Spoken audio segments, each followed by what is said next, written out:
Okay, so welcome students. So today we'll try to solve few more questions from electrodynamics, quantum mechanics, and semiconductor physics.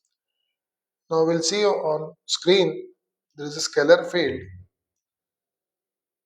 given. We need to calculate the gradient at the point 1, -2, -1. Now we know this scalar field is phi 3 x square y minus y square x. Now we know the gradient of any scalar field is I cap del upon del phi upon del x plus j cap, del phi upon del y plus k cap, del phi upon del z. Now when I differentiate this function with respect to x, y and z, we'll get after differentiating, and at the end we substitute the value of x, as 1, we'll substitute the value of y as -2 and the value of z as -1, and after substituting we'll get the answer as -24 I cap plus 15 j cap. So this is the way how to calculate the scalar gradient of any scalar field. Now the second question, we have given a vector field and we need to find the divergence of the vector field and the curl of a vector field.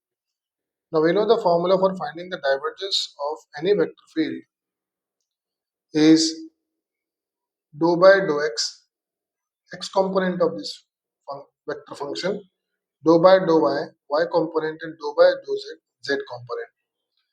Now f, y, x and z components will substitute. So at the end we'll get the value of divergence of f as x plus 3y. For finding the curl of the same vector field, we need to solve the determinant. So we'll be writing the components I cap, j cap and k cap along x, y and z directions, unit vectors along x, y and z directions. Then dou by dou x, dou by dou y and dou by dou z. Component of this function along x is y, along y is x square plus y square, along z is yz plus zx.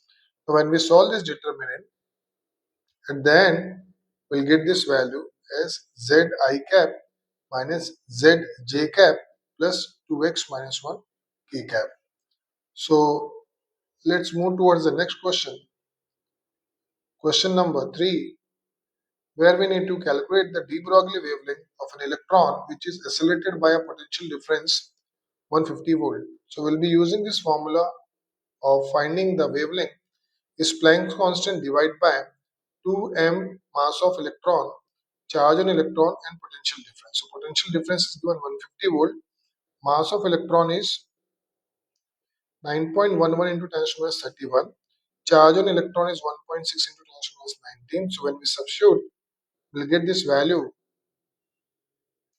So when I substitute all the details, the value comes out to be 6.63 as to minus 34, 2 into mass is 9.11 into 10 to minus 31 multiplied by charge, which is 1.6 into 10 to minus 19, and applied potential difference is 150 volt.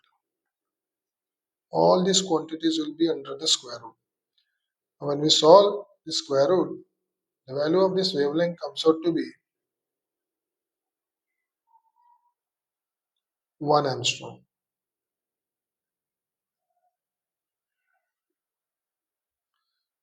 Now based on the same formula, we have one more question. We need to calculate the de Broglie wavelength of an alpha particle which is accelerated to a potential difference of 150 volt. Now we know for alpha particle, the total charge on alpha particle is 2 into E.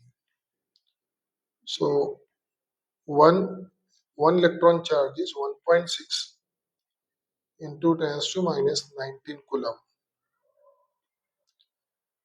And the mass of alpha particle is given is 6.68 into 10 to minus 27 kilogram. We'll use the same formula h upon under root 2m total charge, which is 2e into the potential difference V. Value of h is 6.63 to 10 to minus 34 divided by square root of 2 into mass of alpha is given 6.68 into 10 to minus 27 multiplied by 2 into 1.6 into 10 to minus 19, and the potential difference is given 150 volt. After calculating this, the answer of this wavelength comes out to be 1.17 into 10 to minus 12 meter. Let's see the next question.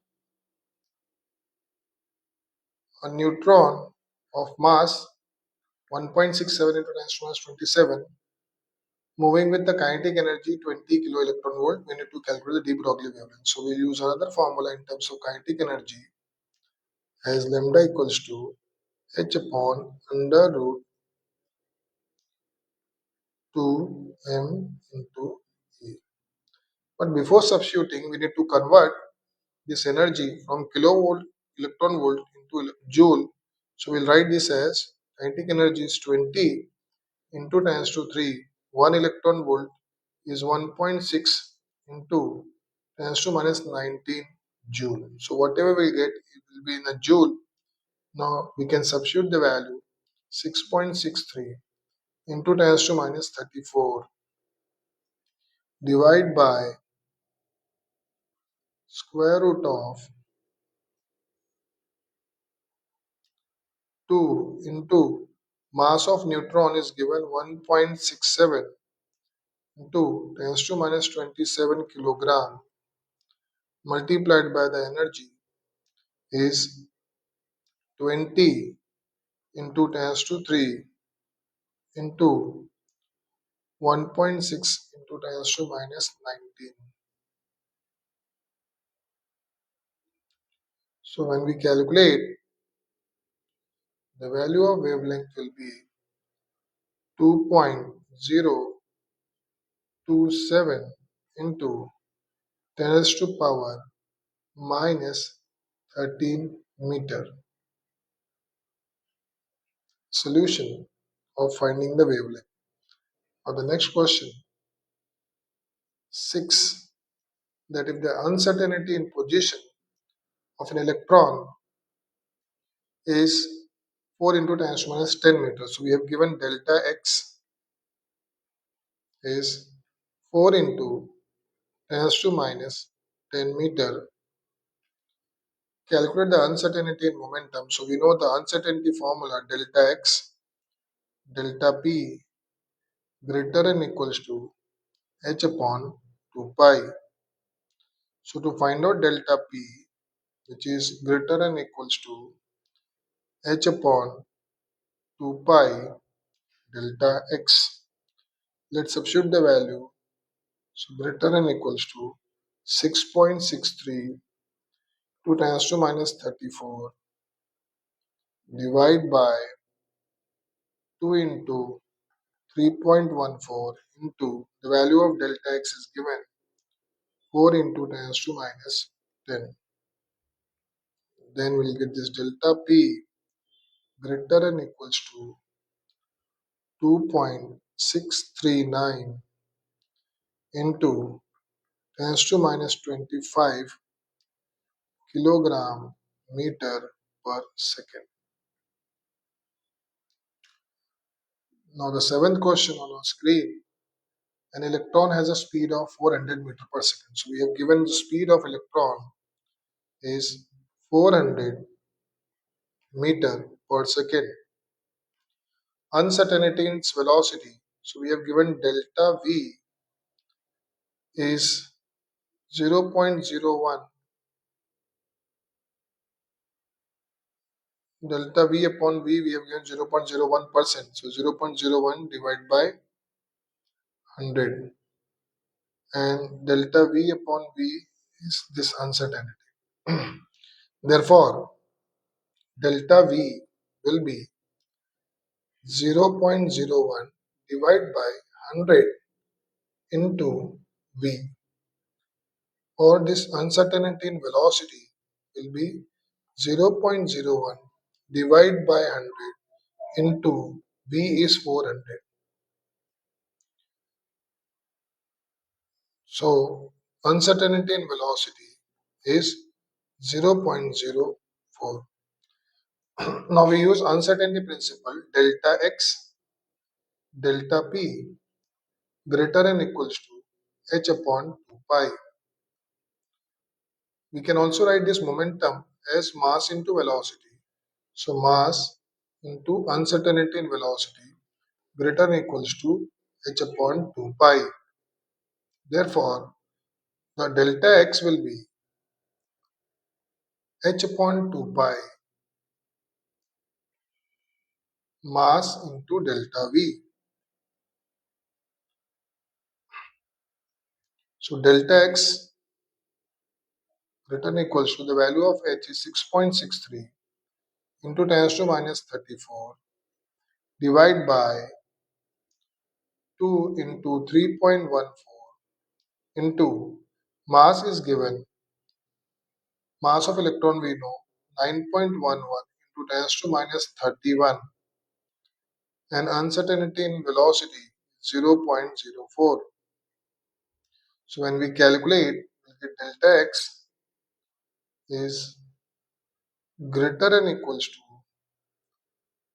2 point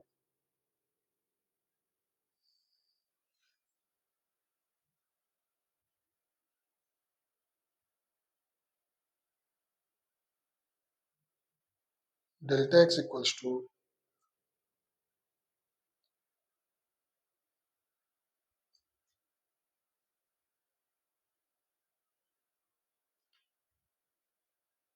2.895 into 10 to minus 3 meter.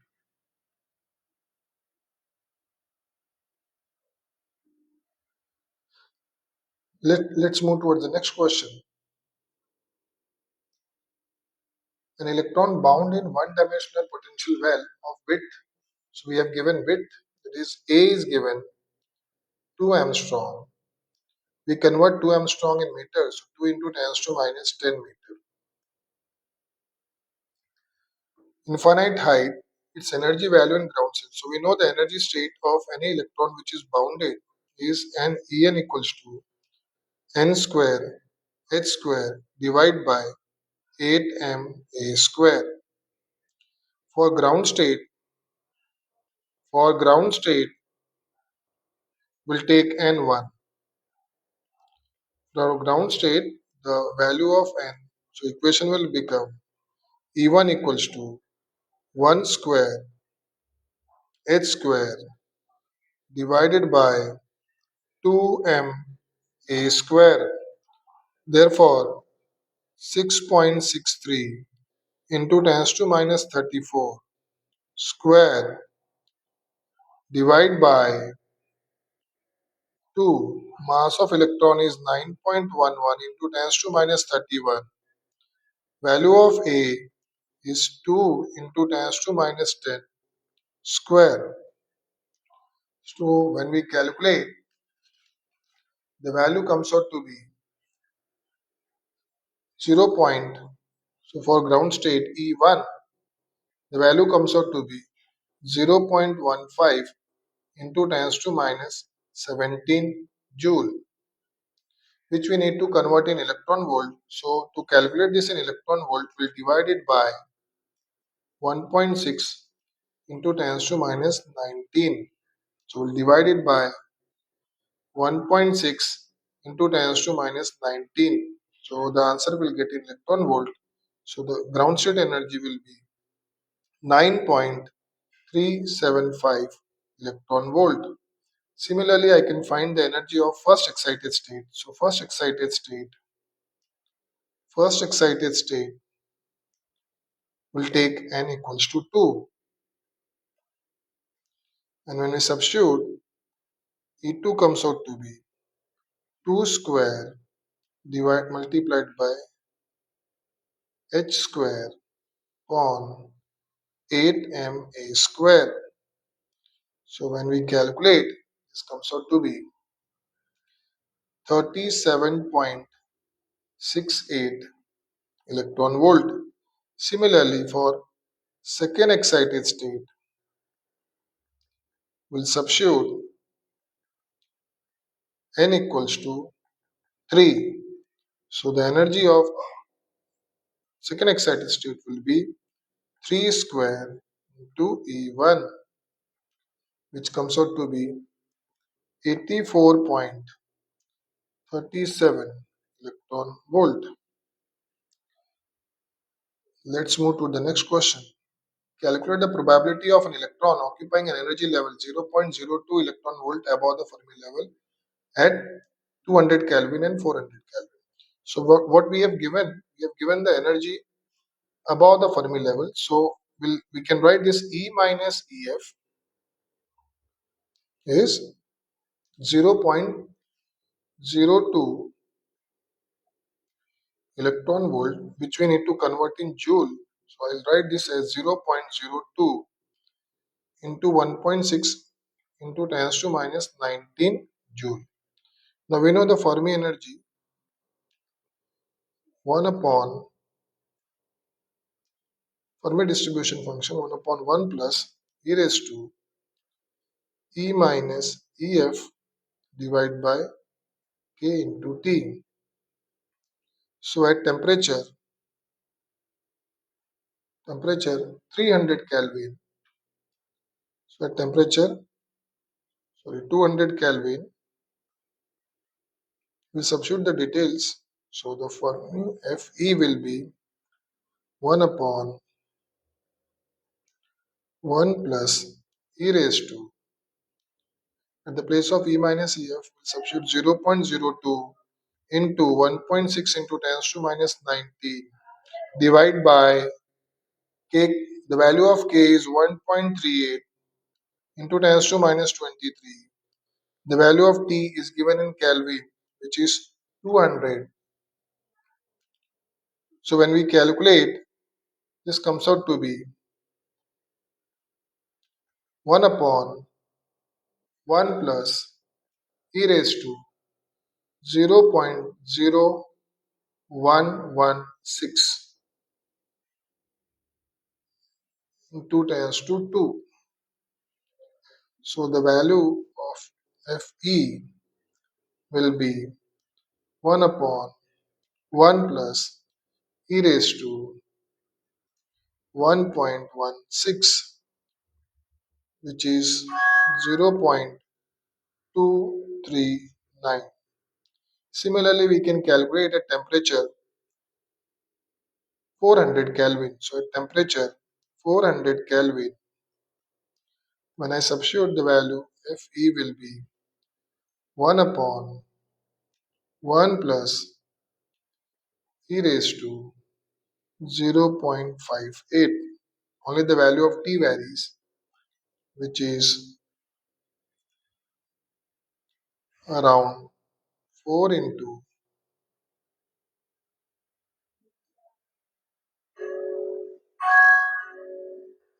which is around 4, which is around zero point 0.4. So probability comes out to be around zero point 0.4, or it is 0.359. When we calculate, calculator will get this as 0.359, which is near to zero point 0.4. This is how we can calculate the probability. Now to move towards the next question, question number 10. What is the probability of electron being thermally excited to the conduction band at temperature 27 degrees Celsius? So we have given temperature 27 degrees Celsius, which we convert in Kelvin. So 27 plus 273, which we can write as 300 Kelvin. We have given EC minus EF. We have given EC minus EF is 1.12 electron volt, and EC minus EF will be, we have given EC minus EF as Eg by 2. So this will be half of the energy gap. So we have given half of the energy gap, Eg. We can write this as half of the energy gap. Energy gap is given, so I can write this EC minus EF is equals to 1.12 electron volt divided by 2. So EC minus EF will be, when I divide, it will be 0.56 electron volt, which will write as 0.56 into 1.6 into 10 to minus 19 joule. So we'll write the probability function as Fe of electron in conduction band as 1 upon 1 plus e raised to Ec minus Ef divided by k into T. So when I substitute, we'll get Fe equals to 1 upon 1 plus 1 upon 1 plus e raised to 21.64. So when we substitute the values, we'll get this as, and when we calculate, this comes out to be 3.99 into 10 to minus 10. So very small probability of electron in the conduction band. Now the next question is, the resistivity of copper is given. So we have given resistivity is 1.72 into 10 to minus 8 ohm meter. Mobility of electrons we need to calculate. The number of electrons per unit volume is given 10.41 into 10 raised to 28 per meter cube. We know the formula as mobility equals to sigma and E. We know the formula mobility equals to sigma multiplied by, so sigma equals to, we know this formula, mu and E. Therefore we can write mobility is sigma divided by n into E. Now there is a relation between mobility and conductivity, so is 1 upon resistivity, or I can write this mobility equals to 1 upon rho and E. So when we substitute, we'll be writing this as, the value of rho is 1.72 into 10 raised to minus 8. Number of electrons per unit volume is given 10.41 into 10 raised to 28. Charge on electron is 1.6 into 10 raised to minus 19. So when we calculate, mobility will be 3.49 into 10 raised to minus 3 meter square per volt second. Now the next and the last question, the we need to find the resistivity of intrinsic germanium. So resistivity we need to calculate.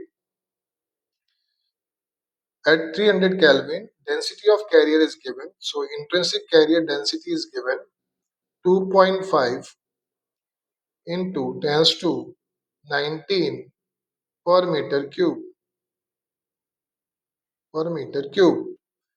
Mobility is given. Mobility of electron is 0.39 meter square per volt second. Mobility of holes are given 0.19 meter square per volt second. So we know the formula as conductivity for intrinsic semiconductor is Ni into E, mobility of electrons plus mobility of hole. So when I substitute, we know this resistivity is 1 upon reciprocal of conductivity. So finally we'll write as a resistivity is 1 divided by Nie, mobility of electrons plus mobility of hole. Okay, so when I substitute the value, 1 divided by the value of Ni is 2.5 into 10 raised to power 15. Charge on each electron is 1.6 into 10 raised to minus 19. Mobility of electron is given 0.39 plus 0.19. Now when we calculate, the value comes out to be 0.43 into 10 raised to minus 4 ohm meter. So this is all questions based on these three topics. I hope this will be helpful for all the students. Thank you.